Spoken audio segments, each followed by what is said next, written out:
Hi everyone, and here is just a quick tour of the van. You access the back by just a sliding door. There's a step here and there's also a handle. So you come on in and we have new line of floor throughout, and we'll just start with the cab. So there are 3 seats in the front with 3 seat belts. You can add 2 seat belts here if you wished, but we just chose not to. There is Bluetooth and surround sound with speakers throughout the van. We've got a blind here, and then above there is storage. So it could be suitable to sleep perhaps a small child, but we just used it for storage personally. On this side we have 5 cupboards, which you can use for kitchen storage or whatever you'd like, and they're all on latches and they all stay firmly closed while driving. On this side you've got your kill switch for your power, and there's also a cupboard there which you can hang jackets, bags, things like that. Underneath here we have this table and chairs which will come with the van, and this is where the leisure battery and regular battery are stored. Currently the leisure battery doesn't have anything plugged into it, it's all into the main battery. However, you can plug stuff into that if you wish. The engine access is also directly here. So if we pull back, this is the first double bed, so it slides out and there's a little turn there.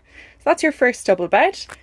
And that is not the main bed, but it's one option if you have guests or have children. Here you have your kitchen. If you just lift this up, you have access to 2 gas hobs and a sink. There is an indoor 50-litre water tank, and there is an outdoor grey water tank. Here we also have a grill, which is great, and there is a fridge. However, it is currently not working. It is a 3-way fridge. They're very easy to replace. Or if you just had someone take a look at it, we just usually put a bag of ice in it and it worked for us for the weekends. On this side, we have our kind of wet room, as such as we call it. So in here we have the thermos toilet. Works well for us, usually lasts a couple of days.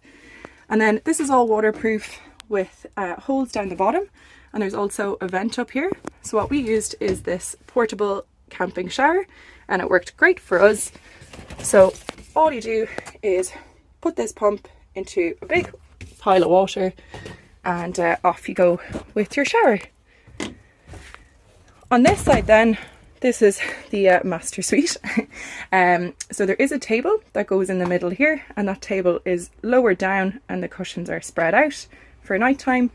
And you can seat 5 at this table if you have an extra little stool here. Comfortably, but you can squeeze more in. So yeah, all the cushions are fairly new. There's not much wear and tear on it or anything like that. And you have all your windows here, and then we just have some very, very cheap blackout blinds that we use for nighttime, but there are also daytime blinds if you don't mind the morning sun. We do also have a few little more toilet bits there for you, and we also have fairy lights throughout the van. It was just handier for us. And we have a few of these little battery powered lights, so it meant that we could stay kind of off the grid rather than plugging into campsites the whole time. There is another vent just up here above the kitchen area, and there are a couple of different lights, as you can see here, which would work on electric plug-in or the leisure battery. Just down here beside the toilet as well, there's also a gas heater.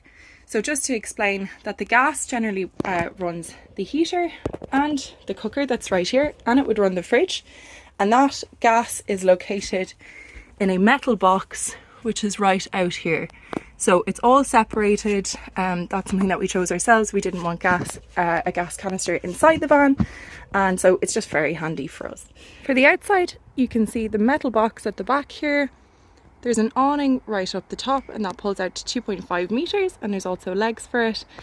And there's this very cool, very recognizable blue stripe.